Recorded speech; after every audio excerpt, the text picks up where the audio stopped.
వెంకటయ్య అని ఉండే, ఆయన ఊర్లో ఏతులు వెంకటయ్య కూడా అందరూ ఆయన కథ ఉంది ఇలా అన్నారు. ఏం కథ అని అడిగినా, ఏ లేదయ్యా, ఒకరోజు పొద్దున్నే ఆయన భార్య సర్పంచ్ కాడికి వచ్చింది.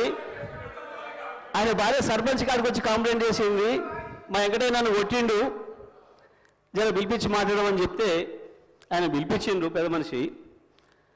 ఎందుకు కొట్టి ఏం సంగతి అని అడిగితే, నేను మా అమ్మగారింటికి నువ్వు పాలు వేద్దామని అన్నాడు, నేను పోస్తా అన్నా, నువ్వు పాలు వేస్తే ఊరుకోను అన్నాడు, నేను పోసి తీరుతానంటే నన్ను కొట్టిండు. పాలెక్కడి, నీకు బర్రె లేదా పాలెక్కడి అని చెప్పి ఆయన పెద్ద మనిషి అడిగిండు అధ్యక్ష.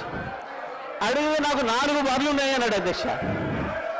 ఈ 4 బర్రెలు ఎక్కడిదా, నీకు ఒకటి కూడా లేకపోయా, మా ఊరందరం చూస్తుంది 50 మంది ఉన్నాం, అందరూ తెలుసు, నీకు బర్రెలు లేవా ఎక్కడిదా అంటే,